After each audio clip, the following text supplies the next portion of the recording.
नमस्कार बच्चों, कैसे हो आप। मैं संजय चौहान आपका अपने YouTube चैनल में स्वागत करता हूं।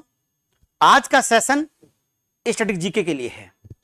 ये स्टैटिक जीके हम लोगों ने जो स्टार्ट करी है, ये मेनली एक तो आपका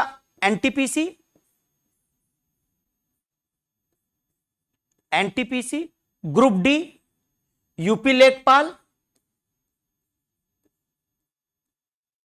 और एमटीएस,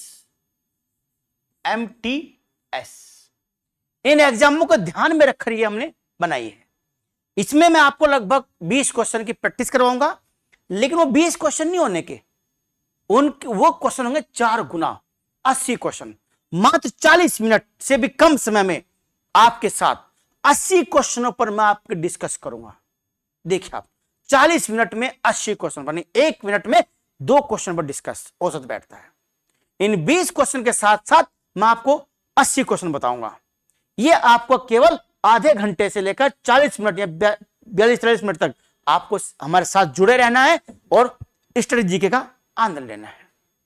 स्टैटिक जीके क्या है?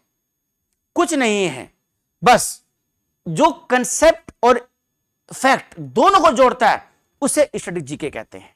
चलिए बढ़ते हैं आगे, क्या देखते हैं कैसा क्वेश्चन आता है हमारे साथ स्टैटिक जीके का। देखो पहला क्वेश्चन क्या आया है, बहुत आसान, हलवा क्वेश्चन कहती है। हलवा बोले तो बहुत आसान क्वेश्चन है। हलवा, विश्व एड्स दिवस हर साल कब मनाया जाता है? कब मनाते हैं बच्चों विश्व एड्स दिवस? आसान क्वेश्चन है, सभी लोग जानते हैं। कब मनाते हैं? 1 दिसंबर को मनाते हैं विश्व एड्स दिवस। मैंने ये क्वेश्चन इसलिए रखा ताकि आपको इसके पीछे का इतिहास में बता सकूं। सबसे पहले 1988 में विश्व एड्स दिवस मनाने की शुरुआत हुई थी। सबसे पहले एड्स का मरीज कहां मिला था? अफ्रीका में मिला था। ठीक, एड्स अपने आप में क्या है? क्या एड्स कोई बीमारी है? नहीं, एड्स अपने आप में कोई बीमारी नहीं है, बल्कि बहुत सारी बीमारियों के कारण शरीर का इम्यून सिस्टम का बिगड़ना है। एड्स अपने आप में बीमारी नहीं है बच्चों, ध्यान रखिएगा, बल्कि जिसको एड्स होता है उसकी शरीर की प्रतिरोधक क्षमता घट जाती है। और कौन सा अंग प्रभावित होता है? ध्यान रखिए बच्चों, कौन सा? T lymphocyte. टी लिम्फोसाइट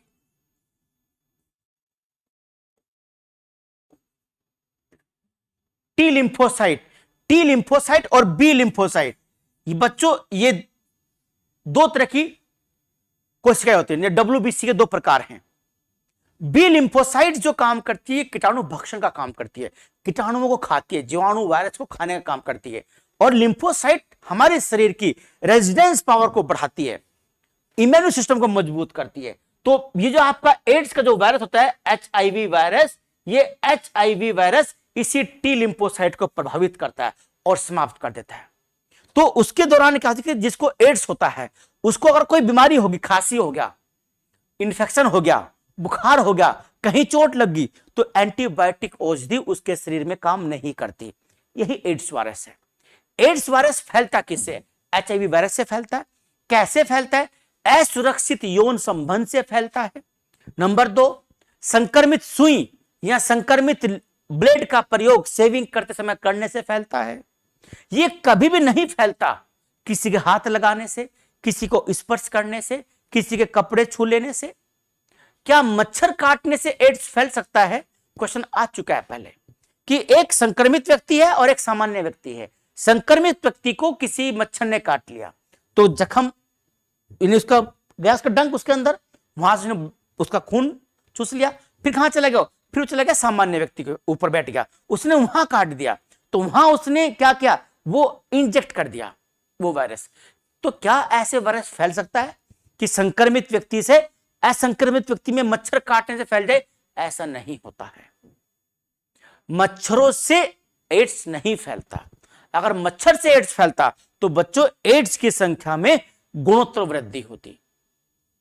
मच्छर से एड्स क्यों नहीं फैलता? मच्छर जिस संक्रमित व्यक्ति को काटता है वो वायरस उस मच्छर के अंदर प्रवेश करता ही नहीं है। अगर करता भी है तो उसके पेट में ही इकट्ठा हो जाता है। और आप जानते होंगे अगर मच्छर किसी को काटता है और वो खून उसके अंदर इकट्ठा होता है तो वो खून बाहर नहीं निकलता है, वो खून वहीं इकट्ठा रहेगा। जब वो मच्छर दूसरों काटेगा तो वहां से वो चूसने का प्रयास करेगा। जब वो चूसने का प्रयास करेगा तो बच्चों मच्छर मर जाता है। उसके पेट में इतना ब्लड इकट्ठा हो जाता है व्यक्ति का। अब आदमी का खून क्या मच्छर झेल पाएगा? क्या झेल लेगा? मच्छर मर जाता है। वो मच्छर जिसके पेट में ब्लड भर जाता है ना, वो मच्छर मर जाता है, वो फिर किसी काम का नहीं रहता। तो वो जो दूसरा जो व्यक्ति को, जो सामान्य व्यक्ति को काटेगा, उसको एड्स वायरस नहीं होगा। तो मच्छर काटने से नहीं फैलता है, HIV वायरस से फैलता है। और वैसे भी आप जानते होंगे बच्चों, वायरस एक ऐसी डिजीज है, वायरस एक ऐसी डिजीज है, वायरस से कभी भी ना, वायरस का कोई इलाज नहीं है।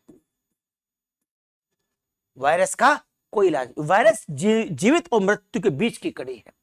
कोई इलाज नहीं है वायरस का। वायरस का इलाज केवल और केवल है तो शरीर की प्रतिरोधक क्षमता को बनाए रखना है।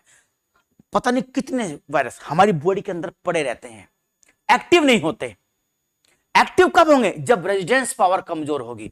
जैसी रेजिस्टेंस पावर कमजोर हुई, ये तुरंत एक्टिव हो जाएंगे, और जैसे एक्टिव हुए वो व्यक्ति बीमार पड़ जाएगा। जब किसी कुत्ता बाइट करता है, कुत्ता काटता है किसी को, तो रेबीज वायरस उस व्यक्ति के अंदर प्रवेश कर जाता है। तो जैसी रेबीज वायरस उसके अंदर गया, उस व्यक्ति के अंदर, तो वायरस तो वो जाएगा, पर उसका सिस्टम कैसा है? स्ट्रॉन्ग है उस समय, तो असर नहीं कर पाएगा। जब असर नहीं कर पाएगा तो उस समय बीमार नहीं होने का, तो वो वायरस उसके ब्लड में इकट्ठा हो गया, डीएक्टिव अवस्था में पड़ा हुआ है। जैसी उस व्यक्ति की रेजिस्टेंस पावर कमजोर होगी, प्रतिरोधक क्षमता कमजोर होगी, वो वायरस तुरंत एक्टिव होगा, और जैसे वायरस एक्टिव होगा उस व्यक्ति को हाइड्रोफोबिया हो जाएगा। तो वायरस की केवल वैक्सीन होती है। क्या होती है? वैक्सीन। आप जानते हो जो वायरल बुखार होता है, तो डॉक्टर साहब बोलते हैं कि अगर वायरल डिजीज है, आपको वायरस से बुखार है, तो ये 5-7 दिन का इसका कोर्स है, दवाई खा लीजिए, तब अपने आप वो वायरस डीएक्टिव हो जाएगा और आप ठीक हो जाओगे। जीवाणु को तो मारने के लिए हम एंटीबायोटिक खाते हैं, वायरस को भी हम क्या करते हैं? वायरस समाप्त तो होता नहीं है, पर वायरस के सापेक्ष हम अपने शरीर की रेजिस्टेंस पावर को बढ़ा लेते हैं, तो हम वायरस से लड़ने की क्षमता हमारे शरीर में आ जाती है। चलिए देखिए आगे बढ़ते हैं। Number 2 question. अच्छा एक, हाँ ये तो मैंने बता दिया आपको। नंबर 2, उस व्यक्ति का चयन कीजिए जो इस समूह का सदस्य नहीं है। रुक्मणी अरुणडले नृत्यांगना है। सानिया मिर्जा, सानिया मिर्जा कौन है? नृत्यांगना है क्या? अरे लोन टेनिस खेलती है भाई लोग। क्या खेलती है? लोन टेनिस खेलती है। ठीक। शादी किससे हुई है? शादी हुई है किससे? शोएब अख्तर से। नहीं नहीं, किससे हुई है? पाकिस्तान के खिलाड़ी से हुई है। किसे जानते हैं आप? शोएब मलिक से। किससे हुई है? शोएब मलिक से हुई है सानिया मिर्जा का विवाह। तो ये पाकिस्तान की है, हिंदुस्तान इसका मायका है, पाकिस्तान इसकी ससुराल है। चलिए खैर, सानिया मिर्जा लोन टेनिस की है। मृणालिनी साराभाई ये भी नृत्यांगना है और कोरियोग्राफर भी है। ये पता कौन थी आपको? मृणालिनी साराभाई, ये विक्रम साराभाई की पत्नी है। थी मतलब, अब तो नहीं है। विक्रम साराभाई की पत्नी। विक्रम साराभाई कौन? भारत के बड़े अंतरिक्ष वैज्ञानिक थे विक्रम साराभाई, उनकी ये पत्नी थी। नृत्यांगना थी और कोरियोग्राफर थी। बिरजू महाराज, कौन नहीं जानता इनको? नाम ही है बिरजू महाराज। कथक घराना लखनऊ, वो कथक शास्त्रीय नृत्य है। भारत में कितने क्लासिकल डांस हैं, शास्त्रीय नृत्य हैं? 7 है कि 8 है? 7 है ना, वेरी गुड। तो 7 शास्त्रीय नृत्य हैं। शास्त्रीय नृत्य हम उन नृत्य को बोलते हैं जिनका उल्लेख भरत मुनि साहब ने अपनी पुस्तक नाट्य शास्त्र में किया है। कथक भी उन्हीं में से एक है, जो कि उत्तर भारत का शास्त्रीय नृत्य है, विशेषकर उत्तर प्रदेश का। लखनऊ घराना कथक के लिए जाना जाता है और बिरजू महाराज उसी लखनऊ घराने के हैं। ठीक है।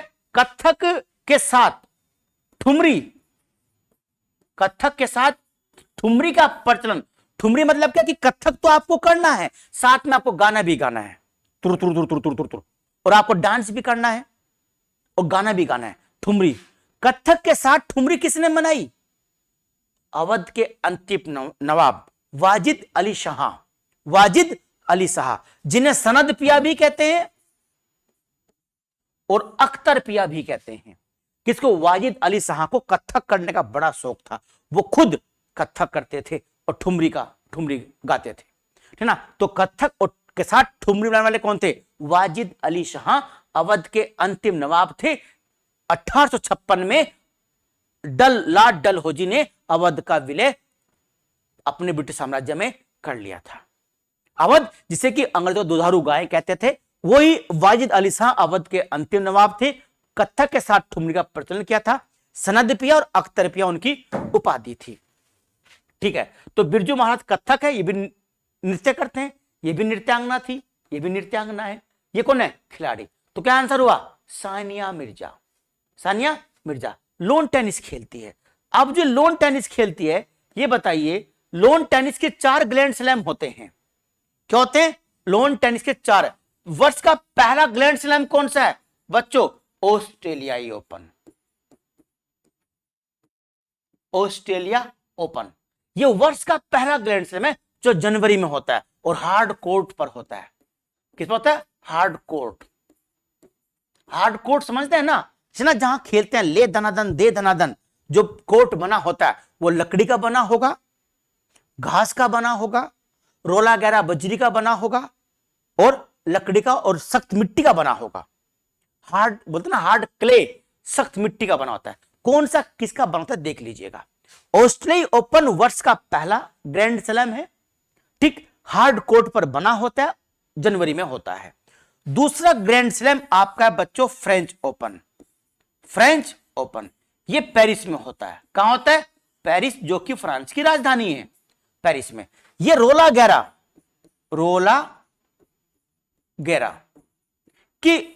गैरा की मिट्टी बोलते हैं, जिसे बोलते हैं लाल बजरी।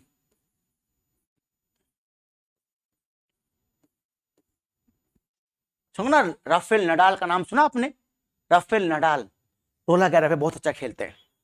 रोला गैरा की मिट्टी है, लाल बजरी होती है, लाल मिट्टी होती है, उस पर ही खेला जाता है। फ्रेंच ओपन दूसरा ग्रैंड स्लैम जो कि जून में हो, मई जून में होता है ना, अभी चल रहा है। अभी 2 हुए ना खेले, कौन कौन जीते हैं ये जरूर याद रखेगा आपको। कौन कौन जीते हैं, एकल में कौन, डबल में कौन, ठीक ना, दोनों याद रखेगा। तो रोला गैरा लाल बजरी पता है, फ्रेंच ओपन है जो अभी अभी संपन्न हुआ है आपका जून में। तीसरा कौन सा है बच्चों? तीसरा याद है वो कौन सा है?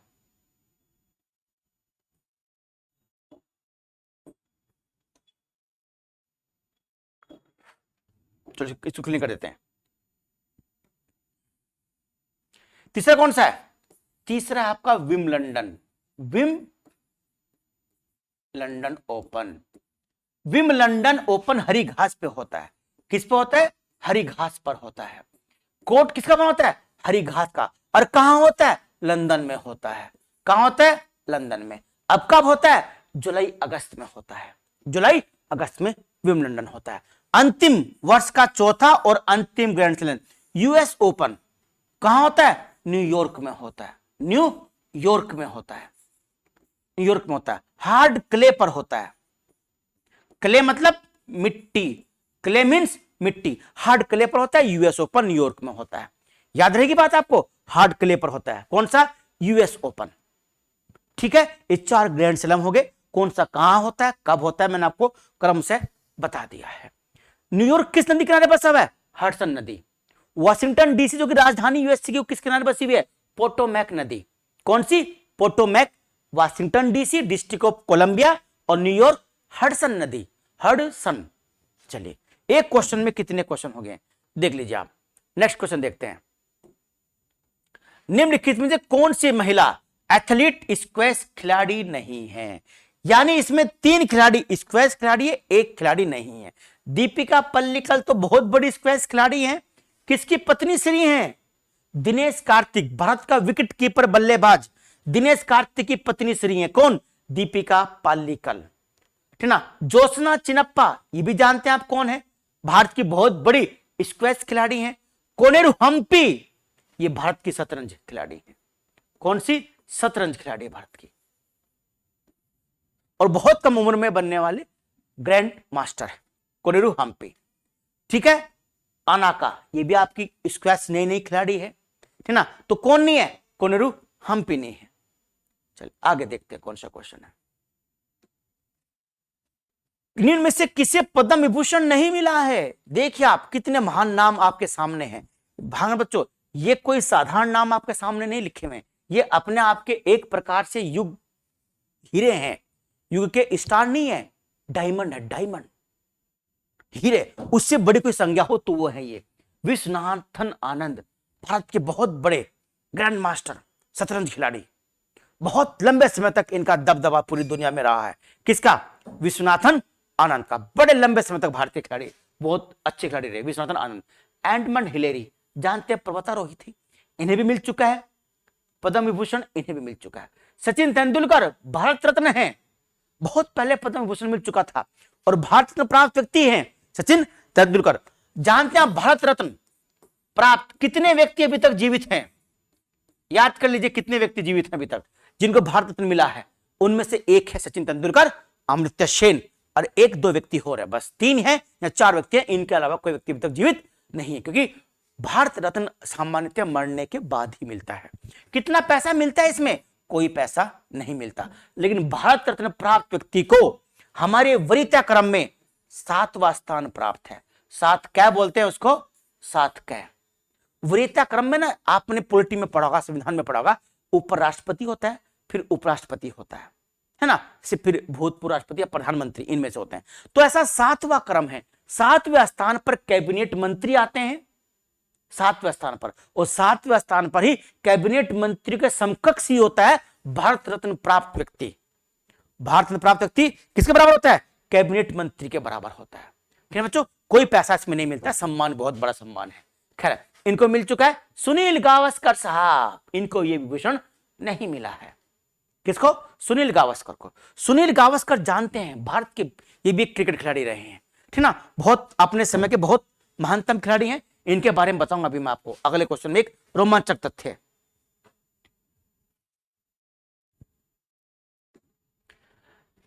कौन सी कंपनी नवरत्न कंपनी नहीं है? नवरत्न कंपनी नहीं है। अच्छा, यहां पे ये काट लीजिए, यहां लिख लीजिए कौन सी कंपनी महारत्न कंपनी है। महारत्न कंपनी है तो अब पहले सुन लो आप कंसेप्ट क्या है। बच्चों ध्यान रखना, 2009 में महारत्न का दर्जा देने की शुरुआत हुई थी। किनको? सार्वजनिक क्षेत्र की कंपनियों को। सार्वजनिक क्षेत्र किसको बोलते हैं? याद रहेगी आपको बात। सार्वजनिक क्षेत्र मतलब होता है पब्लिक सेक्टर। क्या मतलब है? Public sector.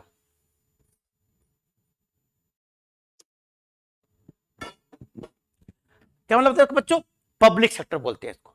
किसी भी कंपनी में, किसी भी कारखाने में अगर सरकार का हिस्सा 51% या उससे ज्यादा है तो वो कंपनी पब्लिक सेक्टर की कंपनी कहलाती है, सार्वजनिक क्षेत्र की कंपनी कहलाती है। कितना हिस्सा होना चाहिए?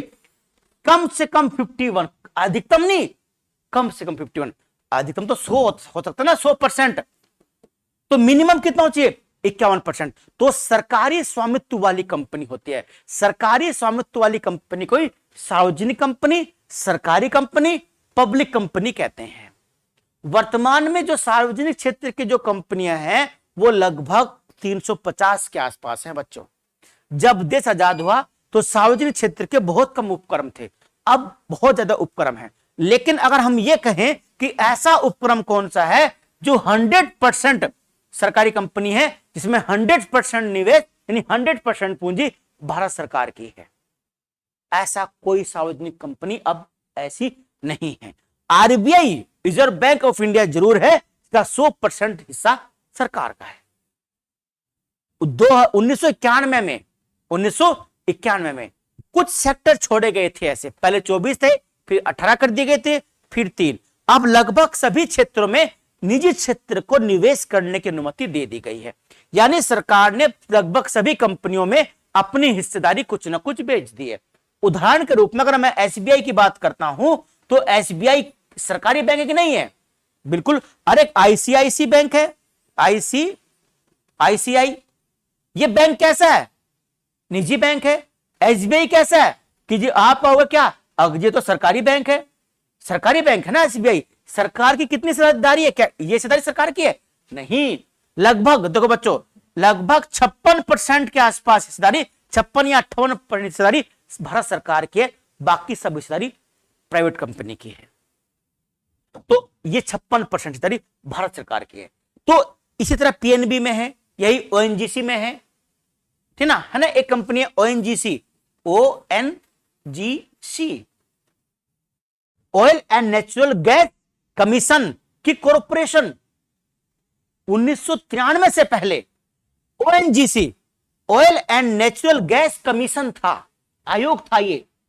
100% पूंजी भारत सरकार की थी, 100% पूंजी।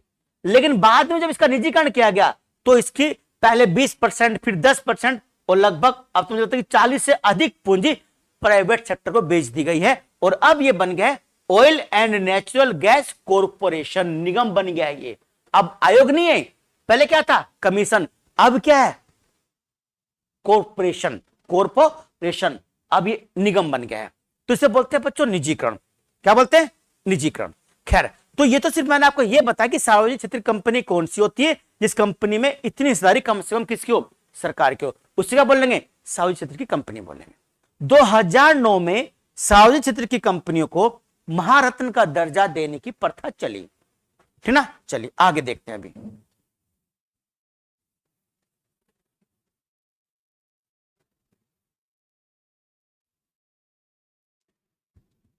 महारत्न का दर्जा देने की प्रथा चली, कब चली थी बच्चों, 2009 में।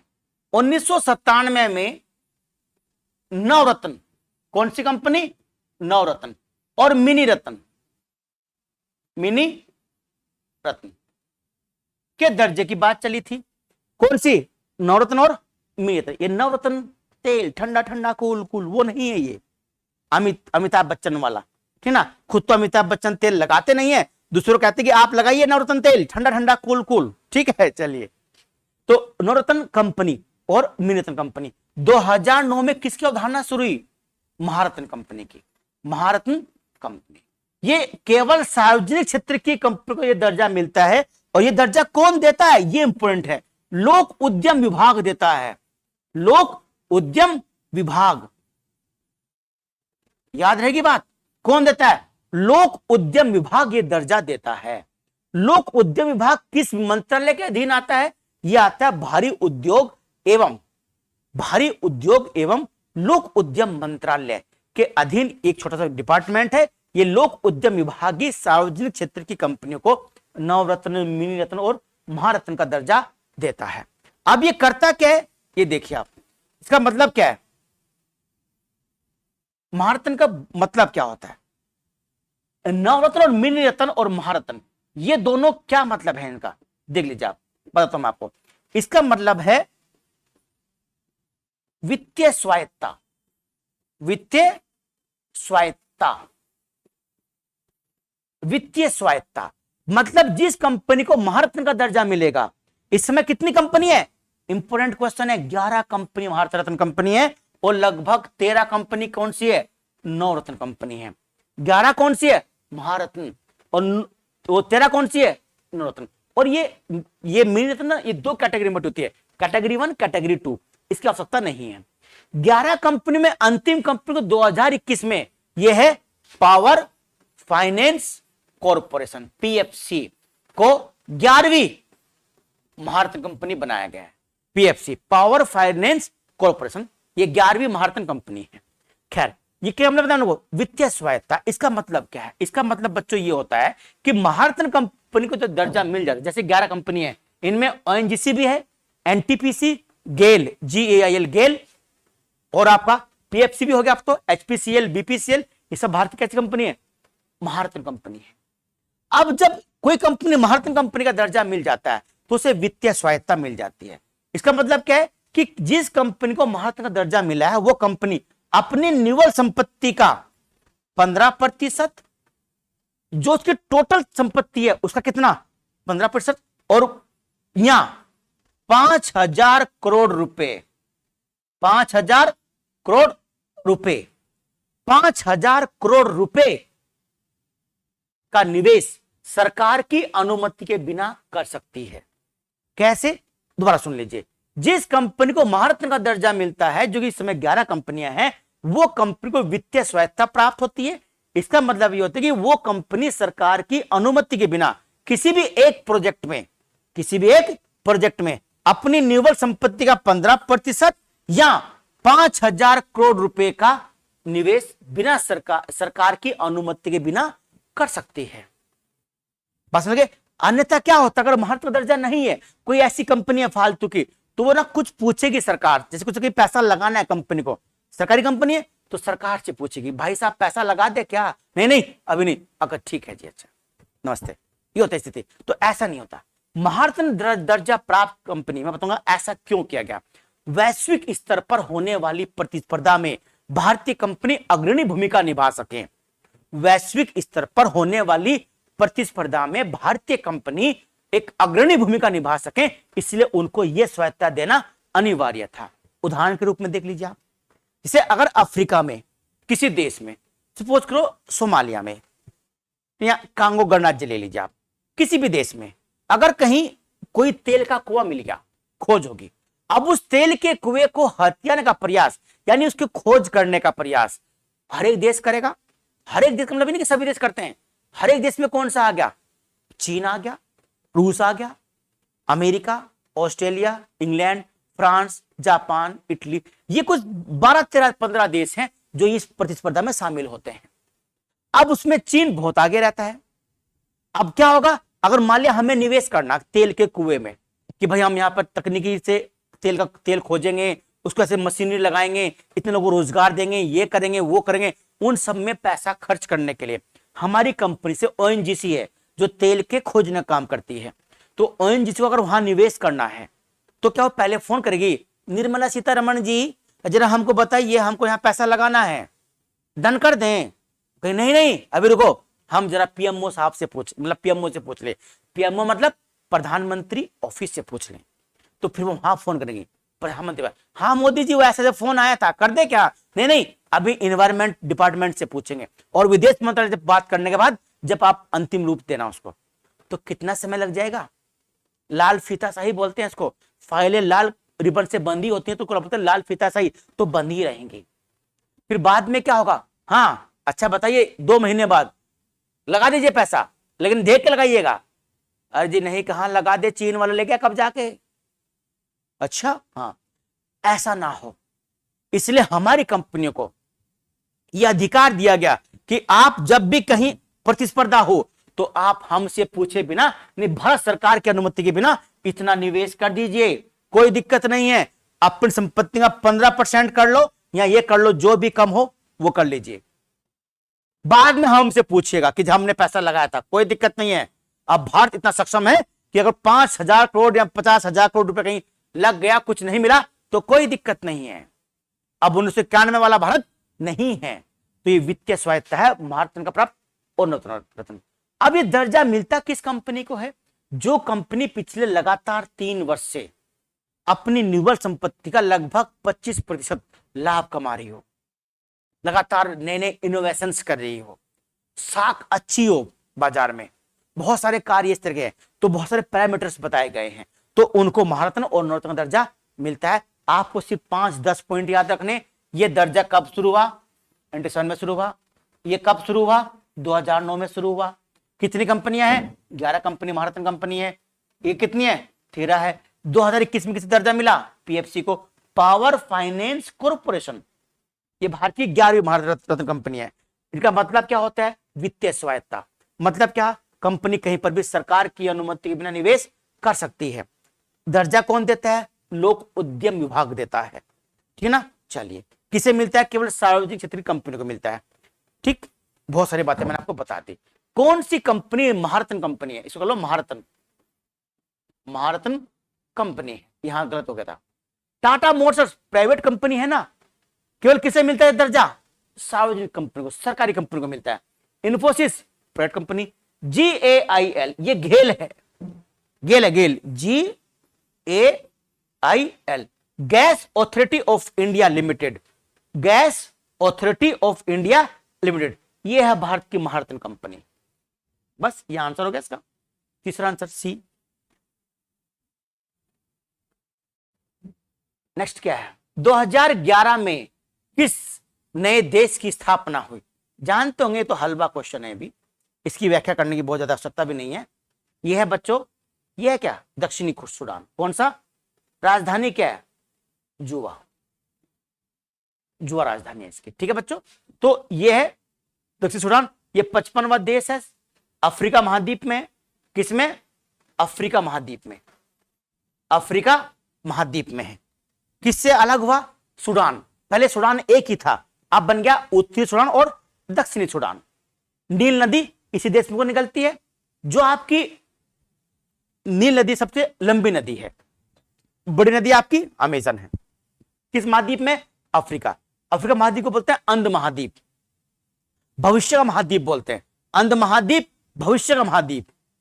किसको, अफ्रीका को भविष्य का महाद्वीप इसलिए बोलते हैं क्योंकि अफ्रीका महाद्वीप के भौतिक संसाधनों का अभी तक पूरी तरह दोहन नहीं हुआ है, ठीक ना। चलिए सूडान की बात होगी। नेक्स्ट देखते हैं, भारत में वन्य जीव संरक्षण अधिनियम किस वर्ष पारित हुआ, किस वर्ष पारित हुआ। देखो बच्चों, ऐसे क्वेश्चन जरूर आते हैं। इस बार पीसीएस में भी आया था, पर्यावरण संरक्षण अधिनियम 1986 का है, तो ये जरूर याद रखेगा। अब जो चर्चा में आजकल आने वाले एग्जाम के लिए, ये राष्ट्रपति उपराष्ट्रपति निर्वाचन जो अधिनियम है 1952 का, ये बहुत इंपॉर्टेंट है। राष्ट्रपति उपराष्ट्रपति निर्वाचन अधिनियम 1952 का। अगली जो मेरी वीडियो है बच्चों, वो राष्ट्रपति उपराष्ट्रपति के चुनाव को लेकर एक बहुत बेहतरीन वीडियो बनाई है मैंने, उसे आप जरूर देखिएगा। बहुत सारे कंसेप्ट आपके चुनाव के दूर हो जाएंगे, एग्जाम में बहुत हेल्प करेगा आपका। उसमें मैंने राष्ट्रपति की, और फिलहाल तो राष्ट्रपति की है, कि जो चुनाव प्रणाली है वो बताई। चुनाव प्रणाली इंग्लैंड में तो राजा होता है, वहां तो चुनाव नहीं होते इस तरह के राजा के, यानी हेड ऑफ द स्टेट के। यूएसए में होती है, वहां पर कैसी हो बताइए। ऑस्ट्रेलिया में बताइए कैसे होती है। हालांकि ऑस्ट्रेलिया भी क्या है, वो भी अपनी महारानी किसे मानता है, एलिजाबेथ द्वितीय को मानता है। फ्रांस में चुनाव कैसे होती है ये हम देख सकते हैं, वो गणतंत्र है। क्या है, गणतंत्र। खैर वो हम चर्चा करेंगे राष्ट्रपति के चुनाव में, इससे अगली वीडियो में।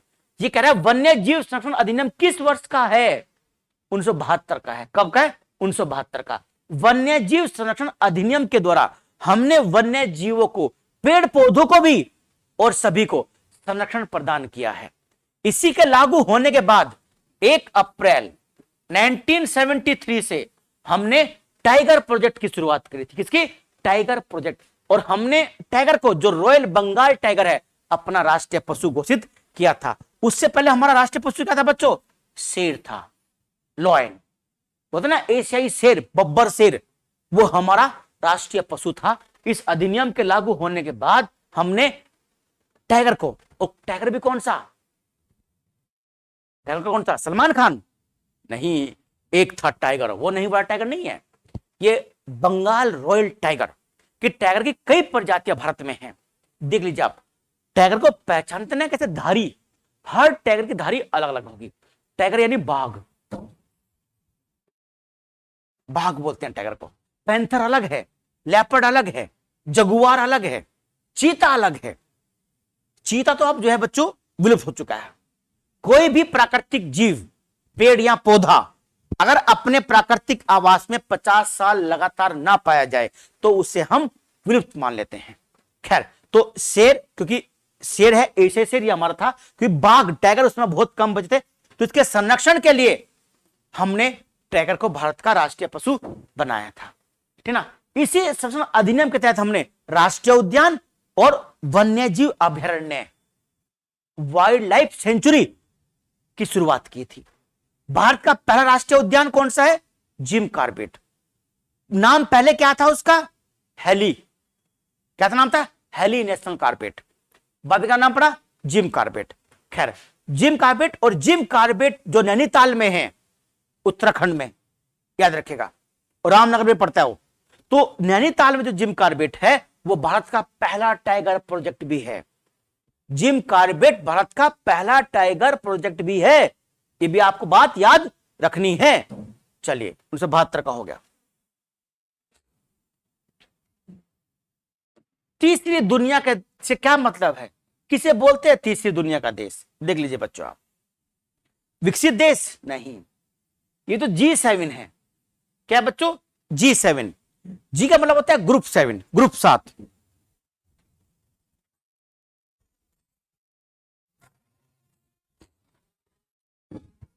ये G7 है, कभी G8 हुआ करता, इसमें रूस भी शामिल था। अब रूस को बाहर कर दिया था 2014 में। 2014 में क्या था, रूस बाहर हो गया था। 2014 में रूस को बाहर कर दिया गया था। अब क्या है, G7 ये विकसित राष्ट्र है दुनिया के। कैसा राष्ट्र है, विकसित राष्ट्र है।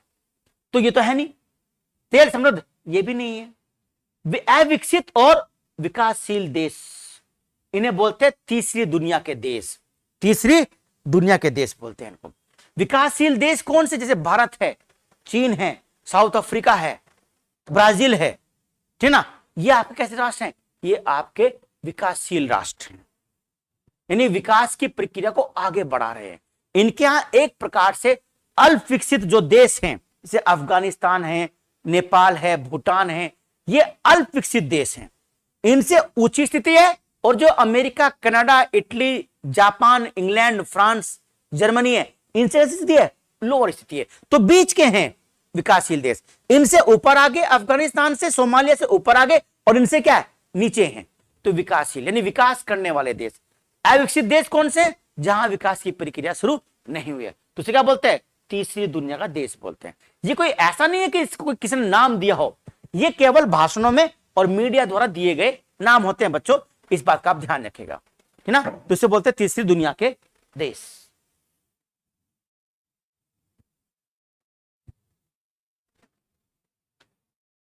मंगल ऑर्बिटर मिशन, मंगल ऑर्बिटर मिशन किस वर्ष चला था, जानते होंगे, 2013 में। 2013 में 5 नवंबर की बात है। 2013 में मोम, MOM, mission orbit Mars, M से मिशन ऑर्बिट मार्स, मार्स मतलब मंगल ग्रह। सबसे सस्ता हमारा ऑर्बिटर मिशन था, मंगल ऑर्बिटर मिशन, मोम बोलते हैं। मंगल यानी मार्स ऑर्बिटर मिशन, सबसे सस्ता मिशन, यानी मंगल की सतह पर जाने वाला, सतह नहीं, मंगल की वायुमंडल में जाने वाला भारत का सबसे, विश्व भर में बल्कि दुनिया का सबसे सस्ता मिशन था ये मोम। अचंभित थी दुनिया, भारत ने इतने कम पैसे में कैसे कर लिया ये, ना। आपने एक मूवी आई थी अक्षय कुमार की, देखा आपने, उसको देखिए, वो उसी थीम पर बनाई गई है कि कैसे हमने बहुत अपने कैसे मानवीय संसाधनों का प्रयोग किया और एक अच्छा मिशन तैयार किया मंगल के लिए, ठीक ना। चलिए खैर, एक था चंद्रयान फर्स्ट, 2008 का है। चंद्रयान फर्स्ट कब का है, 2008 का चंद्रयान फर्स्ट का है।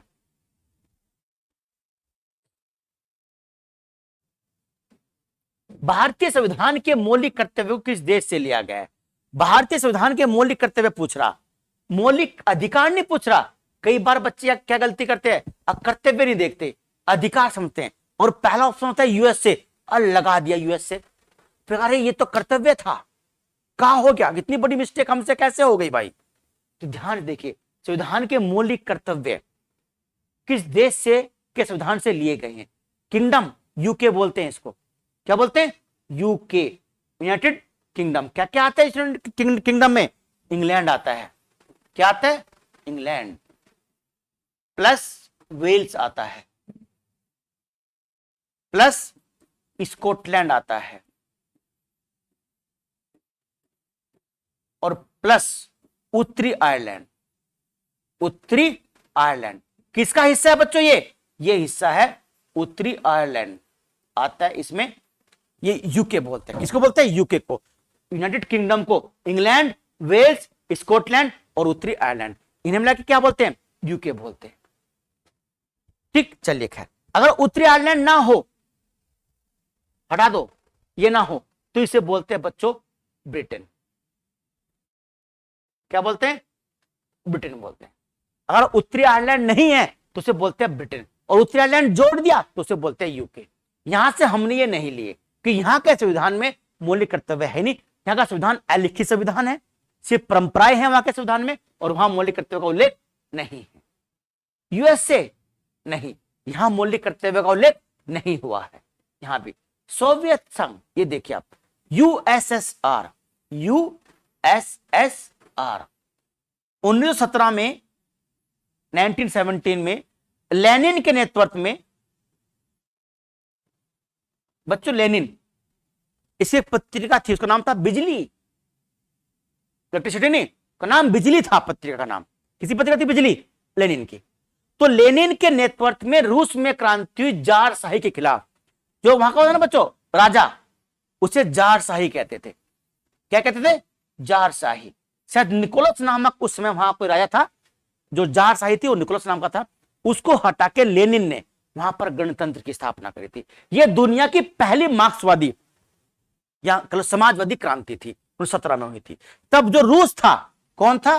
रूस। ये रूस क्या बन गया था? यूएसएसआर बन गया था, United Soviet of socialist Republican, United Soviet socialist Samajwadi Republican, गणतंत्र बन गया था। इसमें बहुत सारे देश शामिल हो गए, कजाकिस्तान, उज्बेकिस्तान, तुर्कमेनिस्तान, ठीक ना, Kyrgyzstan, Azerbaijan, Poland, Lithuania, Estonia, Ukraine, ये सब यूएसएसआर के सदस्य थे। किसके? यूएसएसआर के सदस्य थे। तो क्या बन गए थे? यूएसएसआर 1917 में बन गया था। लेनिन आया, फिर आया स्टालिन, स्टालिन इसका उत्तराधिकारी था, उत्तराधिकारी लेनिन का। इन लोगों ने रूस के अंदर समाजवादी विचारधारा का स्थापना कर दी और दुनिया की पहली समाजवादी सरकार रूस में बनी, यानी यूएसएसआर में बनी। 1991 में इस यूएसएसआर का विघटन हो गया। क्या हो गया? विघटन हो गया। किसका? यूएसएसआर का विघटन हो गया। बोलते ना विघटन हो गया, यूएसएसआर टूट गया 1991 में। जब टूट गया तो 15 देश इससे अलग हो गए। उन 15 देशों में बच्चों शामिल था यूक्रेन, जो आज चला ना युद्ध, ये यूक्रेन का भी इसी यूएसएसआर का अंग था।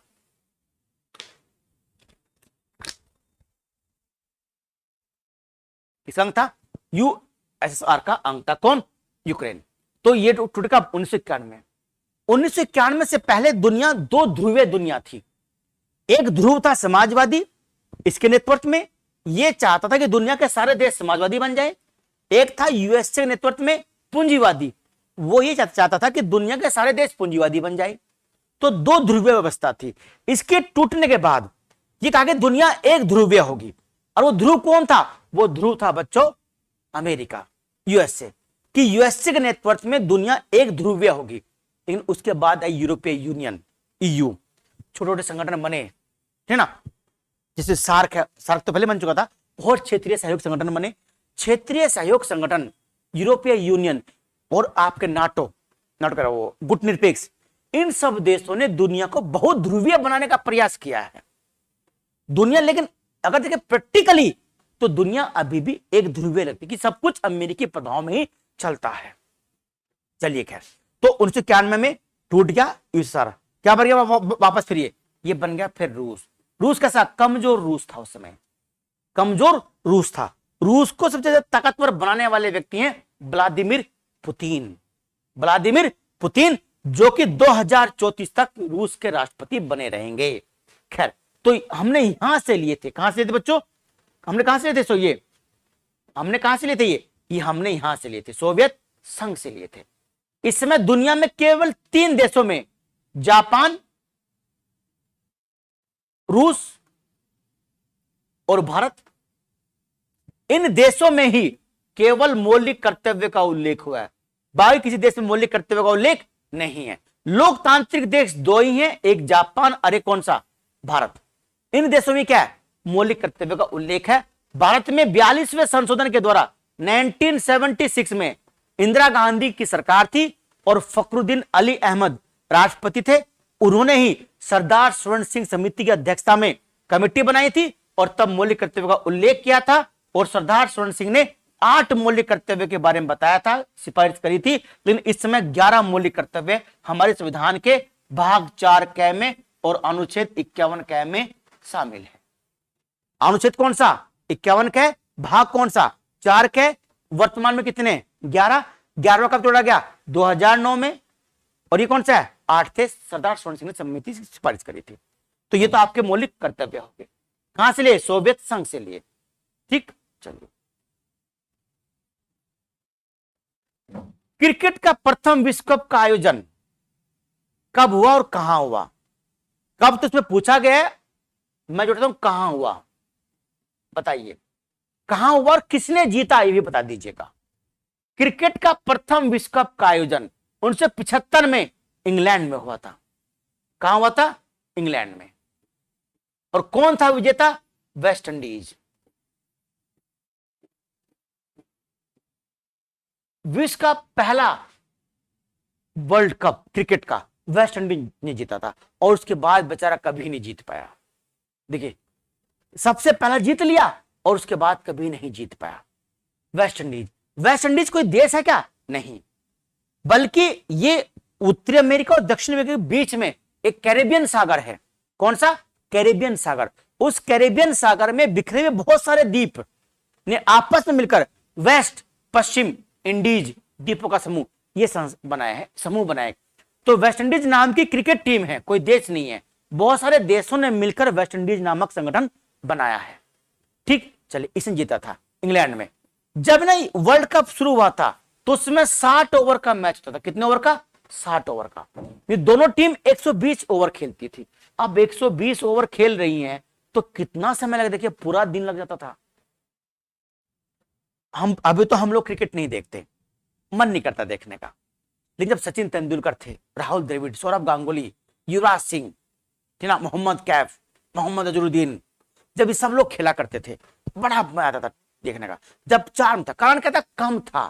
कोई चीज अगर कम है ना, तभी तक उसके प्रति आकर्षण है। अगर वो चीज कम नहीं है, लगातार कभी T20 कभी कुछ चलते थे सीरीज, तो फिर वो मजा नहीं आता। पहले कई कई महीनों बाद सीरीज शुरू होती थी, 50-50 ओवर का मैच होता, यानी 100 ओवर देखना सुबह से लेकर शाम तक, बड़ा मजा आता था। लेकिन उसमें थोड़ा दुख होता था तब जब सेकंड इनिंग भारत की है या किसी भी दूसरे देश की है और हम हार गए, तब ये लगता था कि यार पूरा दिन खराब हो गया।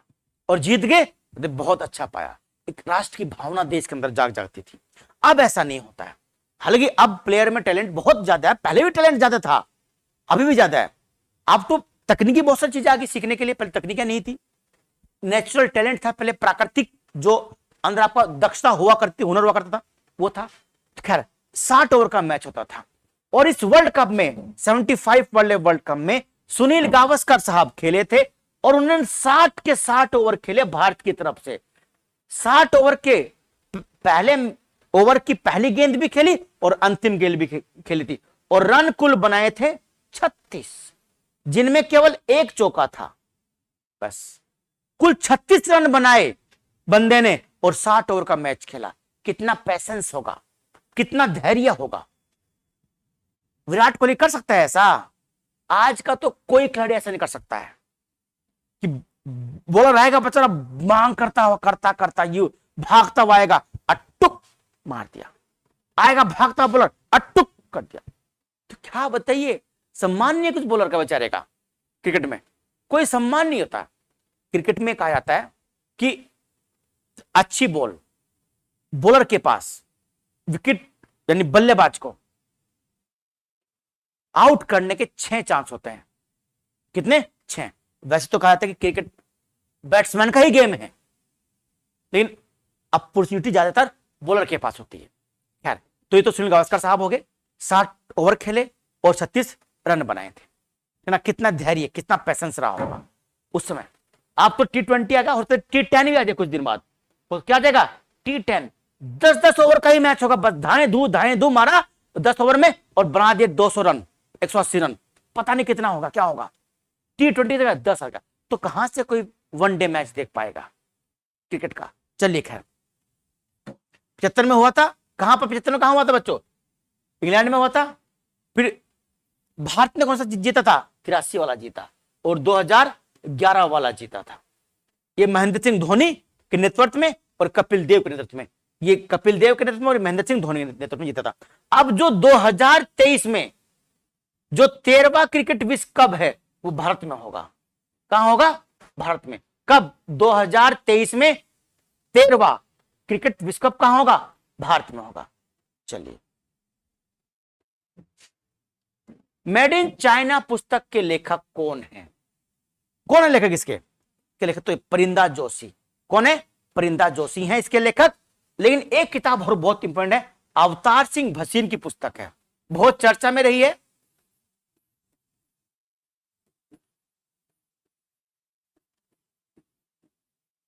अवतार सिंह भसीन। पुस्तक का नाम क्या है? पुस्तक का नाम है हाँ,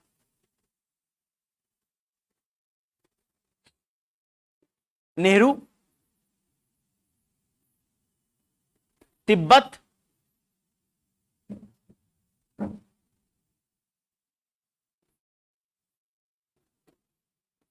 और चीन। और कौन? चीन।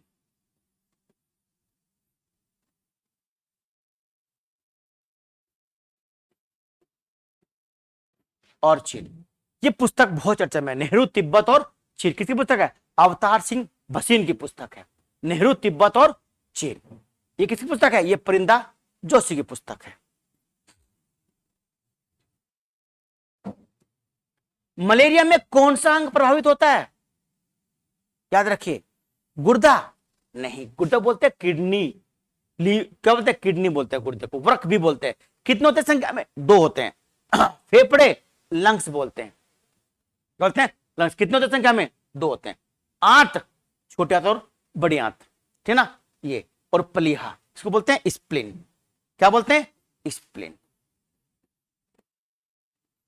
स्प्लीन या फिर क्या बोलते हैं नाम? क्या नाम है? तिल्ली। ये हमारा लीवर जो होता है, हमारा जो लीवर है, जो हमारा जिगर होता है, जिगर बोलते हैं जिगरा नहीं तेरे पास, नहीं तेरे पास लीवर नहीं है। ऐसा नहीं होता है। खैर, जिगरा लीवर को बोलते हैं जिगर। लीवर जो निचले वाला हिस्सा होता है वो स्प्लीन होता है, तिल्ली बोलते हैं। इसमें यही प्रभावित होता है। किसमें? मलेरिया में प्लीहा प्रभावित होता है। यानी जो हमारी WBC होती है या जो RBC होती है, कहां मरती है? वो प्लीहा में मरती है। प्लीहा को बोलते हैं क्या? RBC का कब्रगाह। यही समाप्त होती है हमारी RBC, इसमें प्लीहा में। तो मलेरिया में प्रभावित होता है और RBC नष्ट नहीं हो पाती। जगह जगह खून के ना चकते से जम जाते हैं, चकते जगह जगह वो बन जाएंगे, डॉट डॉट बन जाएंगे RBC के, वहां नष्ट नहीं हो पाएगी। प्लीहा में सूजन आ जाती है, सोइलिंग आ जाती है प्लीहा में, तो ये प्रभावित होता है। स्प्लीन कह लो या क्या कह लो, तिल्ली कह लो। किसमें? मलेरिया में। होता किससे? मादा एनाफ्लीज मच्छर से। किससे? मादा एनाफ्लीज, एनाफ्लीज, मादा एनाफ्लीज मच्छर से होता है। अब ये बताइए, मादा एनाफ्लीज मच्छर के काटने से होता ना, उसमें क्या होता है? Plasmodium, Plasmodium. प्लाज्मोडियम एक बच्चों प्रोटोजोआ है। क्या है? प्रोटोजोआ, प्रोटोजोआ है एक। ये जो प्रोटोजोआ है, इसकी वजह से ये मादा एनाफ्लीज के पेट में, उसके पेट में वास करता है। ये प्रोटोजोआ एक प्रकार का बैक्टीरिया, जीवाणु है ना, जीवाणु होता है, प्रोटोजोआ होता है, इस तरह का। प्रोटोजोआ पृथ्वी पर आने वाले पहले क्या हो? मादा एनाफ्लीज तो नहीं है ना? नहीं, नहीं।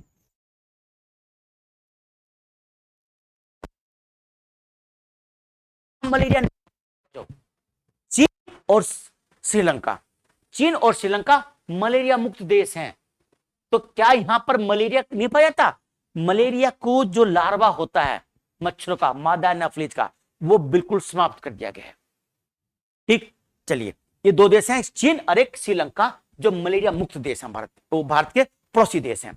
मादा एनाफ्लीज से फैलता है, उसके पेट में क्या होता है? प्लाज्मोडियम प्रोटोजोआ होता है, वो व्यक्ति के अंदर प्रवेश कर जाता है और जब उसे ये फैलता है। अच्छा, अब जो ये एनाफ्लीज जो मादा मच्छर है, ठीक, चलिए अब बताता हूं और चीजें।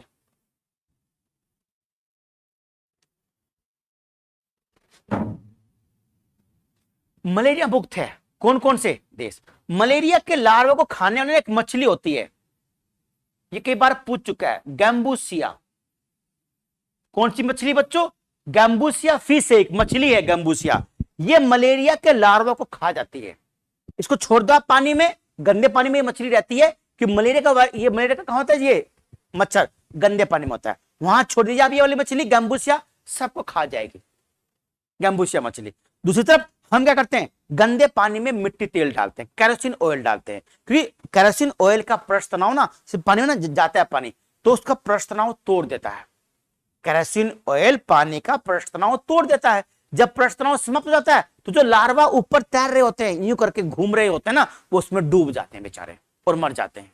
तो केरोसिन ऑयल डालने से जो पृष्ठ तनाव होता है द्रव का वो समाप्त हो जाता है।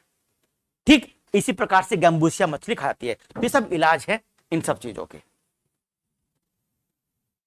सूचना का अधिकार अधिनियम कब आया था, याद है कुछ? 2004 नहीं, 2005। लागू कब हुआ? 12 अक्टूबर 2005 को RTI act right to information act आया था।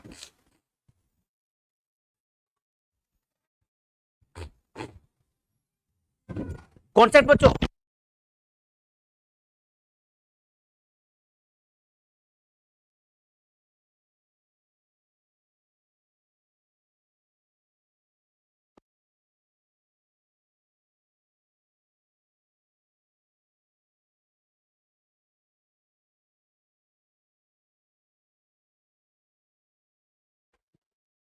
ये उसका अधिकार है, याद रहेगी बात, इसका अधिकार है ये बच्चों उसका अधिकार है जो हर नागरिक का सूचना प्राप्त करने का अधिकार है।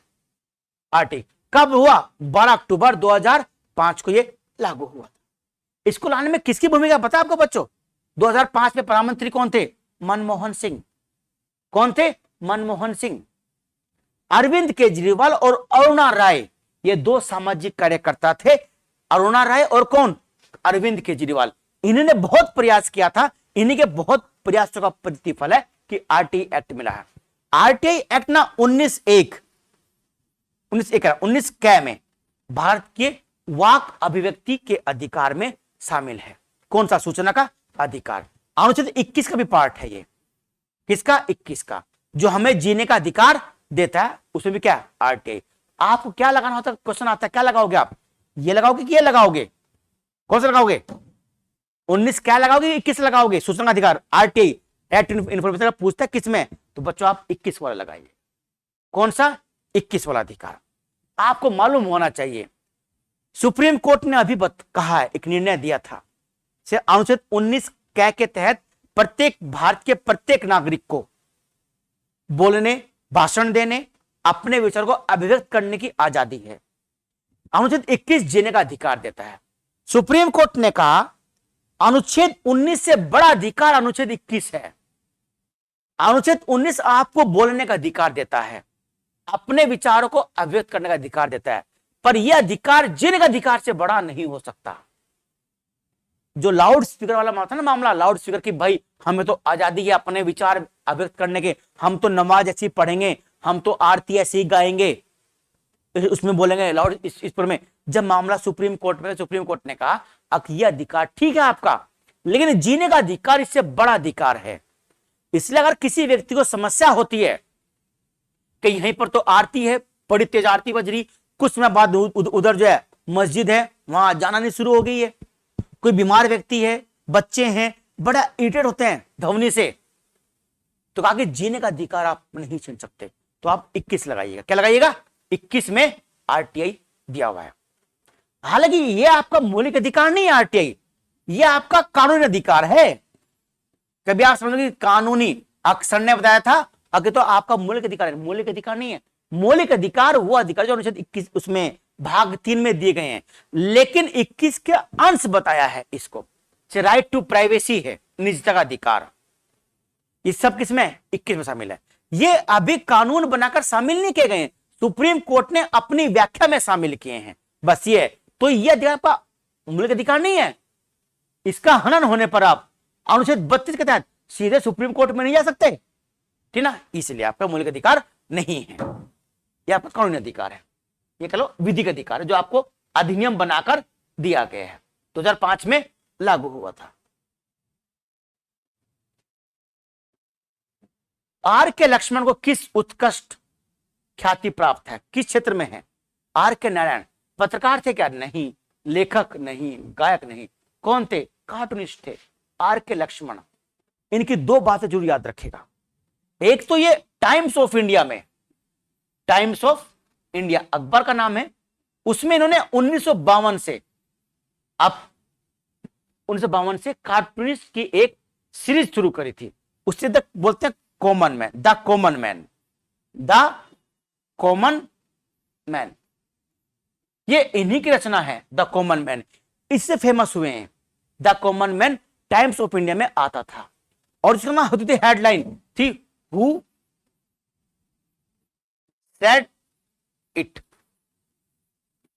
Who said it, who said it, किसने कहा, who said it are the common man, ये कॉमन मैन इनकी रचना है। और हु सेड इट से ये उसमें अपना कार्टून बनाते थे।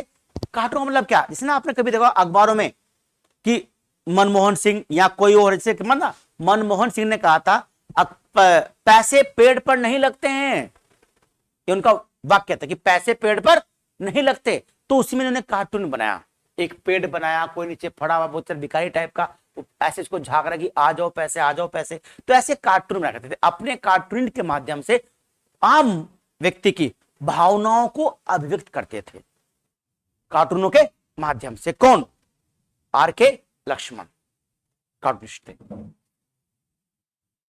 नेक्स्ट, स्पेन की मुंबई के नाम से कौन फेमस है, कौन फेमस है, बार्सिलोना। कौन फेमस है बच्चों, बार्सिलोना। किस वजह से, जनसंख्या के कारण, जनसंख्या और तटीय शहर है, यहाँ की जनसंख्या और तटीय शहर होने के कारण क्या बोलते हैं बार्सिलोना को, स्पेन की मुंबई बोलते हैं। जनसंख्या बहुत ज्यादा है, जनसंख्या घनत्व भी ज्यादा है बार्सिलोना का, पास पास लोग रहते हैं बहुत ज्यादा है, तो ये है, इसको बोलते हैं। हमारी जो मुंबई है इस सालसेट द्वीप पर बसी हुई है, किस द्वीप पर, सालसेट द्वीप पर बसी हुई है। सालसेट द्वीप भारत का सबसे अधिक जनसंख्या वाला द्वीप है। कौन सा, सालसेट द्वीप, जहां मुंबई बसी हुई है। और सालसेट द्वीप पर ही हाथी गुफा कह रहा, एलिफेंटा गुफाएं हैं। कौन सी गुफाएं हैं, एलिफेंटा गुफा, जो शैव धर्म संबंधित है। एलिफेंटा गुफा मुंबई के पास है, एलिफेंटा दर्रा श्रीलंका में है, याद रखिए बात। एलिफेंटा गुफाएं कहां है, मुंबई में, एलिफेंट दर्रा कहां है, श्रीलंका में।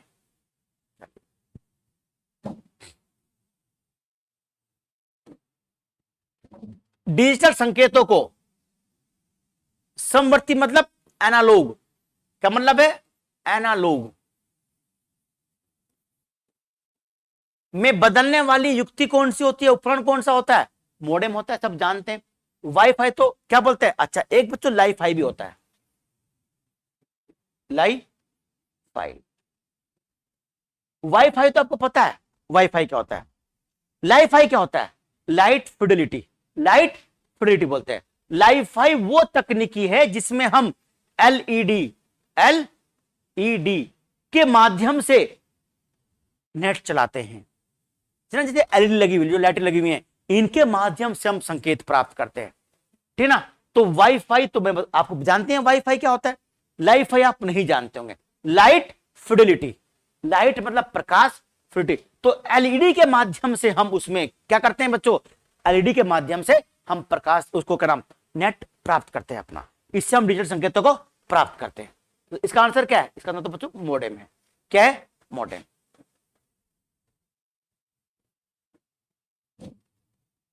किसको फिल्म निर्देशन के लिए ऑस्कर जीता है, किसको मिला ऑस्कर पुरस्कार, वैसे तो इसको भी ऑस्कर पुरस्कार मिल चुका है, पर संगीत के लिए मिला है, ना कि निर्देशन के लिए मिला है। गुरुदत्त को नहीं मिला, सत्यजीत रे को 1992 में मिला था, 1992 में। ये बहुत बड़े बंगाल के फिल्म निर्देशक थे। स्लमडॉग मिलियनेयर यार इनाम को मिला था ना, सत्यजीत रे को उतने मुझे मालूम नहीं, कोई बंगाली मूवी थी उसके लिए मिला था इनको 1992 में, सत्यजीत राय को मिला था। ठीक है बच्चों, चलिए बहुत सारे क्वेश्चन हो गए आपके, बहुत सारा टाइम हो गया है, बहुत सारे क्वेश्चन मैंने डिस्कस कर दिया है। नेक्स्ट जो हमारी वीडियो होगी वो राष्ट्रपति के चुनाव की वीडियो है, साथ में दूसरी वीडियो आपकी स्टैटिस्टिक्स जीके की एक वीडियो और होगी। जो लोग पहली बार आए हैं वो चैनल सब्सक्राइब कर लें, आइकॉन बेल दबा लें, ताकि आपको नई वीडियो की तुरंत सूचना प्राप्त हो सके। लाइक और शेयर जरूर करें, कमेंट्स भी करें किस तरह की वीडियो लगी आपको और क्या हम इसमें चेंज कर सकते हैं बच्चों। ठीक है, तब तक के लिए जय हिंद, जय भारत।